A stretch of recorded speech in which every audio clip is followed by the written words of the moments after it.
Hello and welcome to RPG A Day 2022. Day, I don't know, 10? 11? 10? Anyways, today's question is, if you could live in any tabletop role-playing game world, which one and why? And on the surface, that's like, oh, wow, yeah, I mean, there's so many amazing worlds. But then you think about it, it's like, yeah, but all those worlds are scary, dangerous, and unhealthy.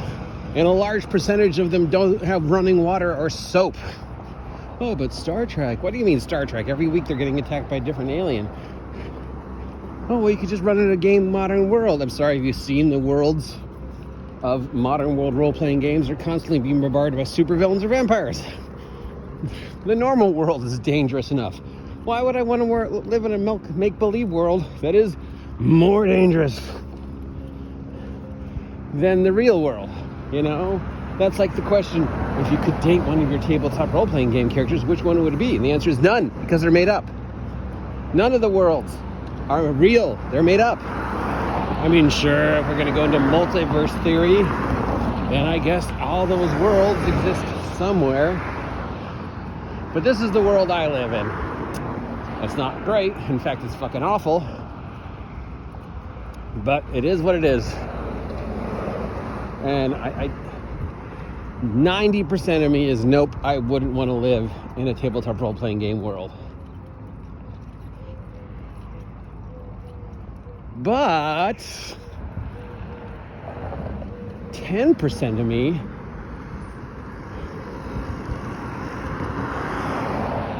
the still childlike, hopeful part of me,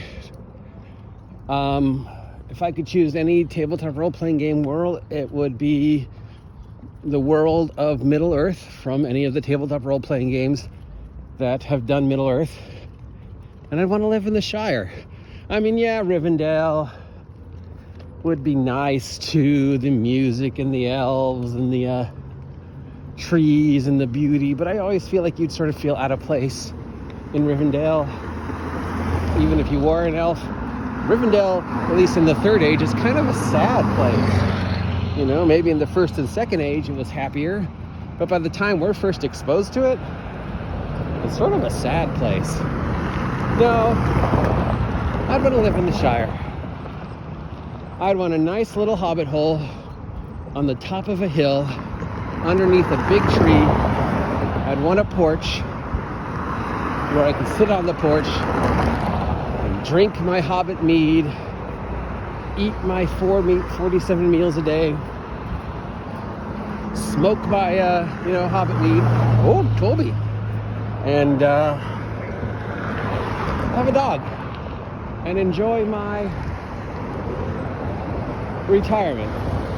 If I could live in any tabletop role-playing game world, 90% of me thinks that's an unbelievably unhealthy, unsafe, dangerous idea.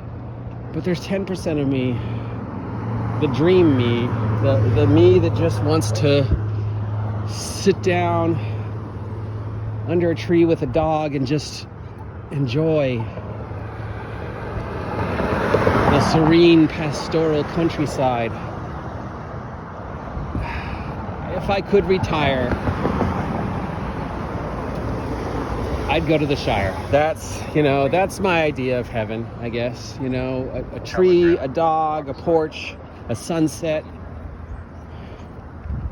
the smell of barbecue wafting on the night breeze, you know, October in the air.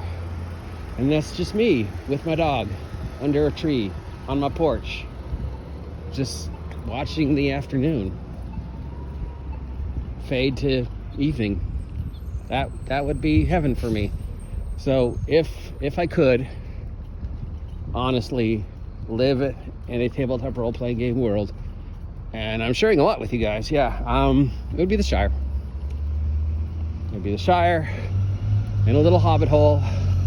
I'd have a porch, I'd have a tree, I'd have a dog, I'd have one or two friends, but I would just sit and rest and just be, free of the anxiety and the depression and the pressure and the worries about money and the health issues and the mental health issues.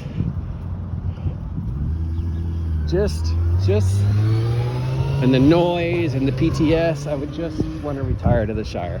So there you go. There is my where would I retire?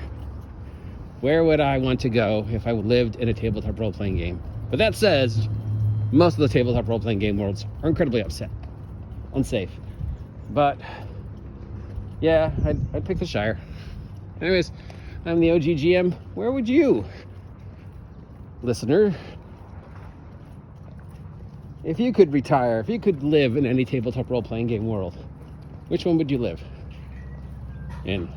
Do you agree with me, the Shire? Do you disagree? Would you choose someplace in the future? Would you choose alternative modern Earth? Would you choose the past? Would you choose a fantasy past? Would you choose an alien world? Yeah, let me know. Till next time, please subscribe for more in-depthness into the life that is the OGGM adventure. Subscribe. Thank you.